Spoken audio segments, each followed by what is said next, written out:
banden die gebruikt worden bij een Formule 1 race brengen alleen grip als je ze op de juiste temperatuur hebt. Er zijn 3 temperatuurvlakken.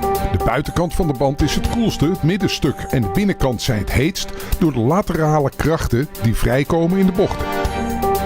Als de banden op temperatuur zijn, kunnen zij de maximale grip bieden bij het contact tussen band en wegdek. Maar een gebrek aan downforce of agressieve rijstijl kan ook een ander probleem veroorzaken, genaamd blistering, oftewel blaren. Deze blaren komen nog maar zelden voor doordat de banden nu met een speciale chemische compound zo ontworpen zijn om blaren te voorkomen. Maar als het toch gebeurt, dan gebeurt het onder het rijvlak op de kern van de band. Doordat de temperatuur te hoog wordt, ontstaan er tussen het draagvlak en het rubber luchtzakjes die het rubber losmaken van de ondergrond. Het effect kan je zien op de baan waar stukjes rubber naast de racelijn zichtbaar zijn. De hoeveelheid is afhankelijk van de baantemperatuur, de setting van de wagen en de rijstijl van de coureur. Deze marbles, oftewel rubberen steentjes, kleven aan de hete banden, waardoor de banden onheffen kunnen worden en moeilijker bestuurbaar zijn. Maar de band heeft ook normale slijtage tijdens een race en laat steeds kleine stukjes compound achter tussen de steentjes van het asfalt. De hoeveelheid grip die je vervolgens op een volgereden racelijn kan krijgen is enorm en dat leidt weer tot hogere snelheden.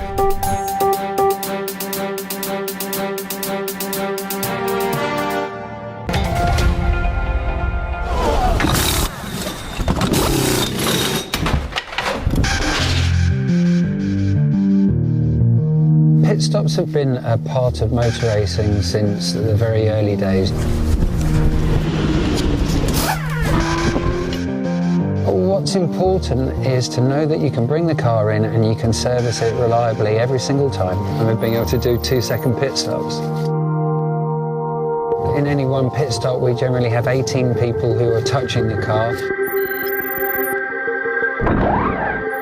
The great thing about a Formula 1 pit stop is it's about getting these 18, 20 people to have a good day every day and all at the same time.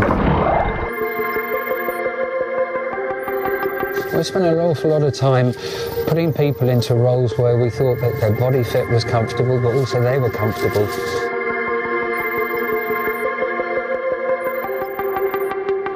The first thing that happens when the car comes into the pit box is for the front jack and the rear jacks to lift the car up. Pretty much the second the car's in the air, the wheels are coming off. And then the magic really is in how these guys take the wheel off, put the wheel on without banging into each other. And we spend a lot of time looking at the choreography of a pit stop. We really work as a team. Every single person makes a massive contribution.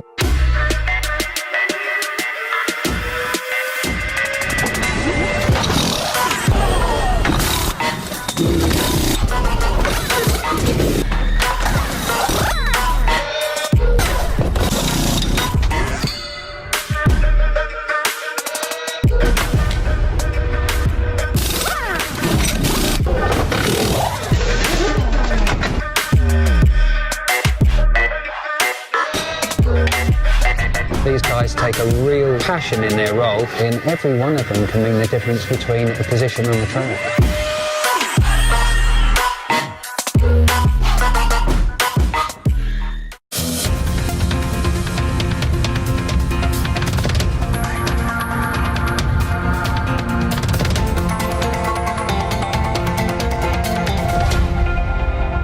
Well, pit stops in the late 70s had never been considered really. Pit stops were, as they were throughout the 60s and 70s, they were an evil. You only pit stopped if you had an issue with the car really and tried to fix the car. Strategic pit stops was what I started in the early 80s. Now I'm always looking for the next advantage. So in the 70s, there weren't really any strategic pit stops at all. So if you had to come in and change tyres or try and fix the car, you had very slow, there were no air guns, there were no quick lift jacks. So you had, you know, like torque wrenches and spanners on the wheels. And it just took a long time. So the strategic pit stops just didn't exist. That was a brand new thing in the early 80s.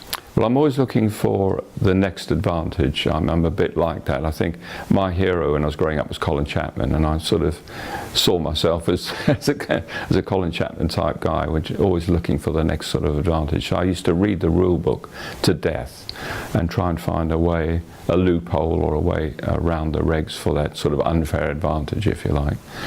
And I was chatting with David North, who was in those days, believe it or not, just two of us in the design office. Now they have hundreds, I know, just the two of us. And we were chatting about it, and I was thinking about the weight. I was always interested in weight saving. And 1 pound of weight equated to exactly 100th of a second a lap. And that was pretty constant. So it didn't take long to do the mathematics and think, well, hold on a minute, you know, the fuel is a huge percentage of the car weight. So if you could halve that weight and go X many seconds a lap quicker, you could, if you had a really quick, efficient pit stop, you could stop halfway through the race and then win the race just on the reduced weight. But there were other advantages too that I thought about. One was half a tank of fuel, the centre of gravity is lower, of course, so the car's a little bit quicker every lap as well. But the other big one was tyres, because we knew we put tyres on at the beginning of the race and they degraded slowly during the race, so you were going faster because of the lower weight, but actually not as quick as you could have gone because the tyres were going off. And we knew when you put a new set of tyres on, they were 1, 2, 2.5 seconds a lap quicker for the first 5 or 10 laps.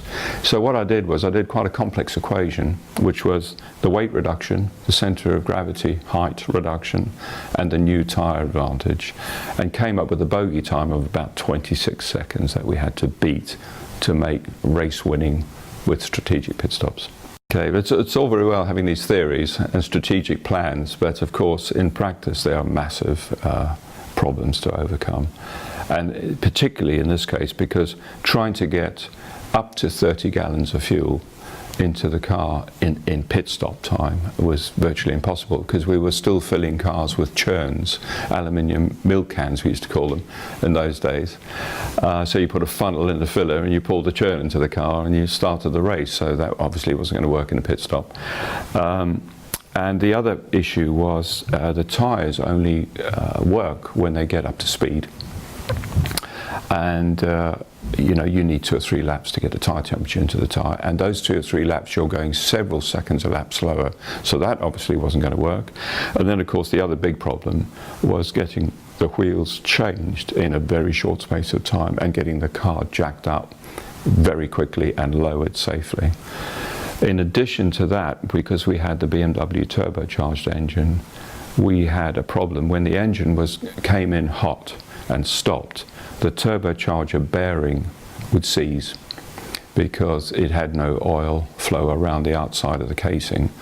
And of course, if you stop for more than about 5 seconds, the turbo seized. So we had all those problems to try and overcome. I think all the strategy behind the stop was done with myself and David North, who was the only other designer in the office. And then of course once we started working with a team, we had a very good team of people, I started taking video footage of stops. Very early days for video in those days, taking video footage, and then we'd sit down as a team and watch the video and actually analyse each operation of a wheel change, for example, to see where we could make that quicker. So what we came up with for the wheel changing is we had air guns. We redesigned the hub and the nut on the car so that the nut for the new wheel was already in the gun. We had spare air guns on the side, and we involved the whole team in those sort of detail bits. And then to get the car up and down quickly, we designed very lightweight titanium air jacks. So we had one of the guys on the back of the car with a probe, so when the car stopped, stuck the probe in the back of the car, opened the air jack, and the car was up instantly, and then of course down instantly at the end. And we had an idea to cool the turbo bearing, because it was an air line obviously that blew the air jacks up. We took a tiny line off that and had an air jet on the turbo bearing housing, so as soon as the car stopped and the guy jacked the car up, there would be air cooling the turbo bearing, and that's how we got over that. So the car jacking up and down and the turbo bearing was one solution, and then of course all the paraphernalia to change the wheel quickly.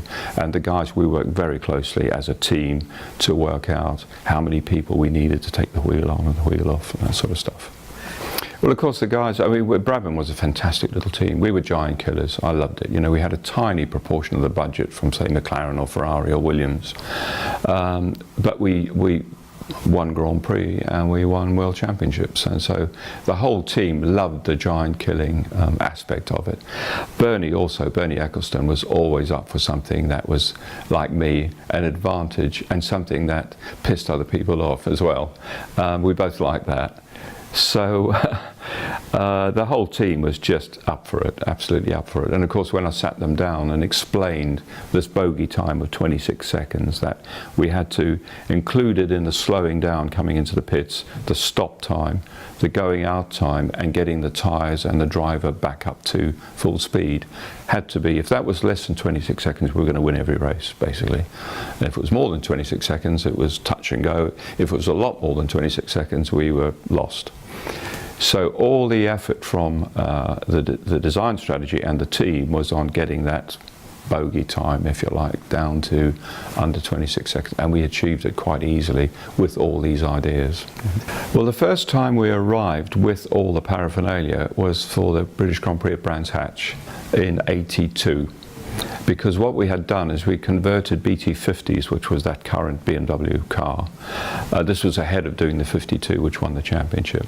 And we started halfway through the season, or 2/3 of the way through the season, with pit stops. And of course, the other paraphernalia is the two other things we had to achieve were tyre heating and getting the fuel in quickly. And the tyre heaters, in those days, there weren't any tyre heaters. There'd never been tyre heaters in Formula One. I was the first one to bring in tyre heating. But we didn't have the nice little electric blankets they have now that you wrap around the tyre. So we built a huge plywood blue tower that could take 2 rears and 2 fronts in a stack. And we had a gas heater blowing in the bottom and a chimney out the top and a couple of little windows round each tyre so we could prod them and make sure we hadn't overcooked them. And we did overcook them quite a few times. The compound went off, so you had to throw that set away. So we arrived at Brands Hatch with these blue TARDIS-like looking things in a row, and people were wondering what the hell they were. And the other thing we haven't talked about, of course, is the pressure refueling, and that was 2 beer barrels, you know, the aluminium beer kegs, and we worked out that we could refuel at 2 bar. And we could get 30 gallons in 3 seconds, which was pretty spectacular. But to do that, we needed a very big diameter hose, so the poor guys had to practice a lot with this hose over their shoulder. And you had a filler on one side of the car and a breather on the other side. And when you opened the valve, it was just a rumble, almost like an explosion, and the car just went 30 gallons in 3 seconds. So we turned up with those barrels on trolleys and these blue TARDIS boxes and all this kit and air guns and air jacks, and people wondered what the hell was going on, you know. It would be a very large fuel tank, 30 gallons, wouldn't it? So you're probably putting in almost twice your normal hatchback fuel tank, which takes a couple of minutes at a petrol station. So 2 of those would be 4 minutes or something, and this all happens in 3 seconds. So it was really quite dramatic. And I had to involve the guys a lot in that, because we tried all sorts of fancy mechanical interlocks, because if the guy put the filler on the car before the breather was coupled, you would just blow the car to smithereens. I mean, literally, with 2 bar pressure and an aluminium and carbon monocoque.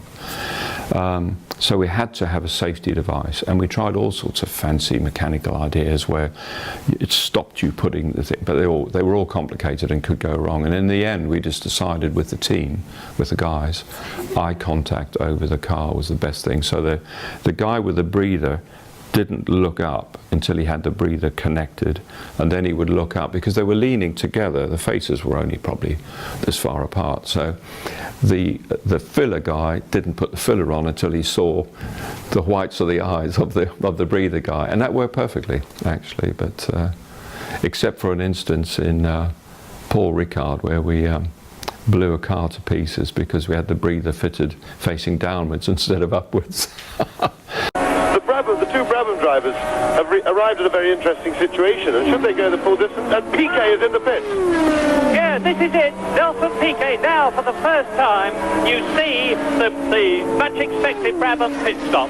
We didn't get a stopwatch on it, I'm afraid, because we were looking at Nigel Mansell, but it's a very quick one. There is the fuel going in, and you can see that the mechanics have all got fireproof suits on. The car is up on its own pneumatic jacks. Nelson Piquet came into the pits in the lead, in second position, and he is therefore rejoining the race, but with fuel tank topped up and on new tyres.